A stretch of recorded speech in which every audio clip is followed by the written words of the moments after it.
I want to go over some very basic Google form automation basics. You have a Google Sheet and we need a form. Tools, create a form.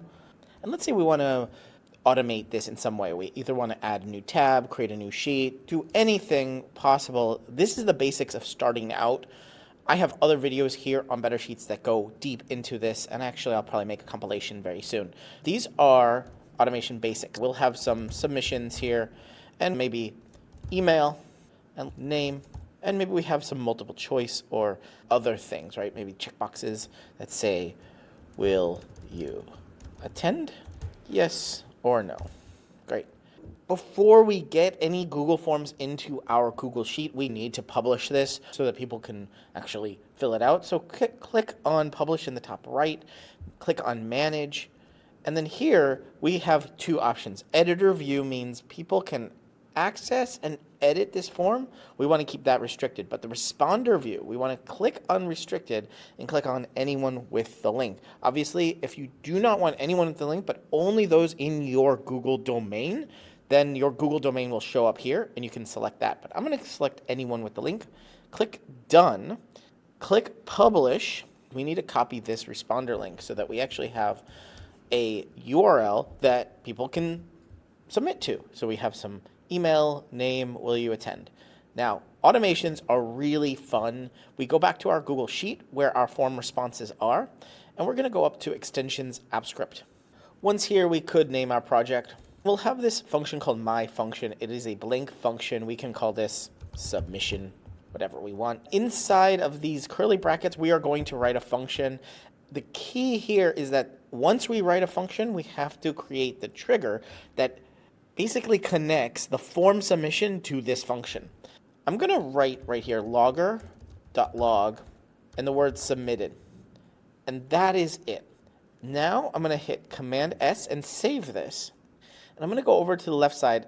In other videos before I do this, I would write a function and then I would go and create the trigger. But in this video, I'm going to show you how to create the trigger. Then we're going to come back and we're going to edit this function in a number of ways just to show you that we don't have to create the function trigger over and over and over again. So over on the left side, we're going to click Triggers. Remember, our function name is Form Submit. So click on the right bottom button that says Add Trigger. And now we need to know what our function is, or the name of it. Choose which function to run. If we have other functions, we'll have to select it from this list. But in this particular case, it is the only function in our app script, so we don't have to select anything else. Down below, it says Select Event Source. Keep that on from Spreadsheet and select Event Type. This is the key here. This is the key that unlocks all automations around forms. We're going to change this to onFormSubmit. Now, what's happening is that onFormSubmit, the function that will run is FormSubmit. Click Save. And before we go any further, if this automation or this function, you want it to stop, we have to come back into App Script here. Not the editor, but come to Triggers, and we'll see this line here. And it says Function FormSubmit. We can click the icon that's a little pencil to edit it. But also, if you want it to stop completely, click on the three buttons, or three dots on the right, and click Delete Trigger. I'm going to click Delete Trigger right now, just so you see what it does. It's going to ask you, are you sure you want to delete forever? Yes, delete forever. And it's deleted. We can add this right back. Click Add Trigger, choose which function to run, Form Submit, select Event Type on Form Submit, and click Save. Now, we only have one trigger here. But let's go back to our function in our editor, and start editing a little bit, but I want to submit a form. Let's submit a form, andy@example.com. Click Submit. And over here in our form responses, we have the submission. In our editor, we can go over on the left side and click on Executions. This is where we see when are these triggers executed, when are the functions executed, and we can click here on this name on this whole row, and you see here it says info submitted. This submitted word is back here on an editor, this log. So that shows you how this function is shown as it's executing. So let's create a failure so you see what a failure looks like. I want to do something like logger.log but let's spell log incorrectly. And now I'm saving it, and I'm going to go hit another submission, Andy@example.com. If we go back to our app script and go to executions, we'll see the status failed. This is very important to be able to see and understand what messages is happening. So right here in the cloud log, it says type error. Logger.lo is not a function at form submit and code 2:10. This is very important information to know as you're debugging or figuring out what went wrong. This 2 means the second row, and I'll show you where that 2 is. And 10 usually means how many characters in. So let's go to our editor and look. It's numbered here on the left. You can see this 2 right here. I just selected in purple. And let's see, 1, 2, 3, 4, 5, 6, 7, 8, 9. So right here, I think it includes a space as a character, but the 10th, right there, this is exactly where it's erroring. Now, it's not going to tell you what to do to fix it.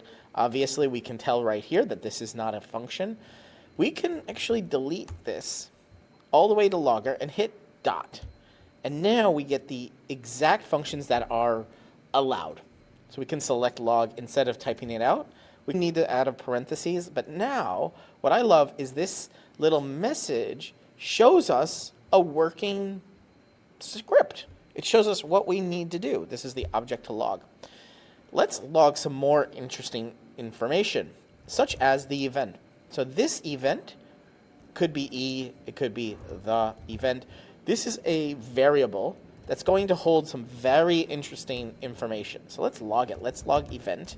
We can create a variable email equals event.namedValues, and in brackets, we're going to say the word that is the name of the value. So this is email and this is name.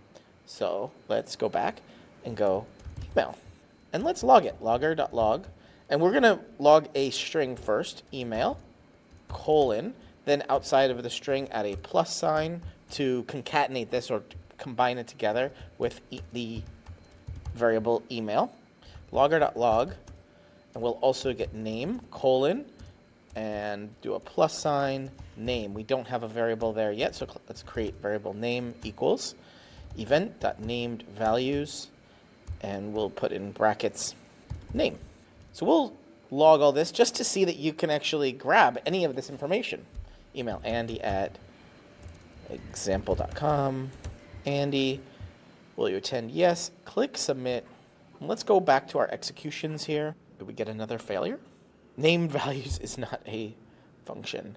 Oh, I think we just need to get rid of the parentheses. That's the problem here. It is actually not a function. So again, the error is not telling you how to fix it. It's just telling you what the exact error is, which is, yes, named values is not, it's not a function.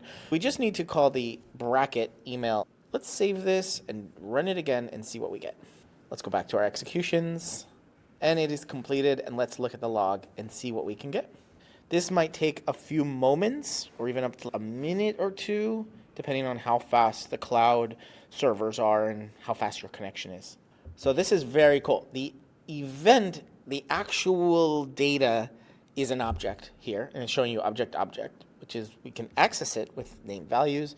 Here we are getting the exact email address, we're getting the name, and logging that it's submitted. So this is really cool that we can access the individual pieces of a form as it's being submitted into Google Sheets. That means once we do that, we can do certain things based on those values. We could perhaps get a variable email yes or no. We could add to our questions a question that says, should email response, email response. And here it is going to be multiple choice, yes, no. Actually, I will say email survey. And here I'll add a little bit of a description outside of this word, the name of it, and say, should I email you a survey? And they'll say yes or no. Based on this answer, email survey, we're going to email them. So email yes or no equals event.named values, in brackets, we're going to put email survey. And if email yes or no is equal to yes, make sure the spelling is correct, then we'll do mail app dot. Actually, let's do Gmail app because this might be emailing other people. I use mail app if I'm emailing myself. Mail app, and we're going to have to do who it's to, which is our email, subject, survey, body, answer this survey, please. We can add some more interesting information. I just want to make sure we can send this email. We're just getting the named value, making sure that whatever it is, if it's yes or no, if it's yes, we're going to send an email. Submit another response.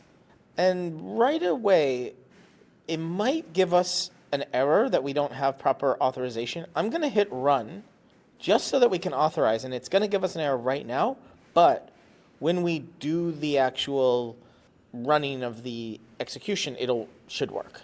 Yeah, so named values. Yeah, this is a normal error when we're running this. Hopefully the authorization worked. I'm actually going to write name here plus answer this survey, please. There we go. So we get a couple of interesting pieces in that there. So let's put in an actual email. Name Andy. Should I send a survey? Yes. And click submit. Let's see first if we have any errors in our executions. It says completed, and here's the email. It says survey, Andy, answer the survey, please. Very cool, right? So now I can send an email based on the answers in a Google form, based on just a few lines of AppScript here. Hopefully this is a good introduction to automating forms. We can send an email, add a tab, create a new document, copy a document, do all sorts of things. I'm going to have other videos here on YouTube about those and going much deeper into those. You can probably already see a compilation somewhere.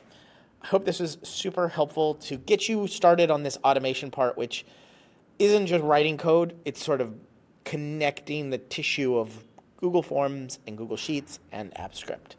Thanks for watching. You're watching Better Sheets here on YouTube. Make sure you check out this video or this video and subscribe right now to get more tips, tricks, how-tos, get more out of your Google Sheets than you ever have before. I'm excited to be making a ton more videos here. Ask me questions down in the comments and I will answer them in future videos. But for right now, right here, one of these videos is going to be your next Google Sheet.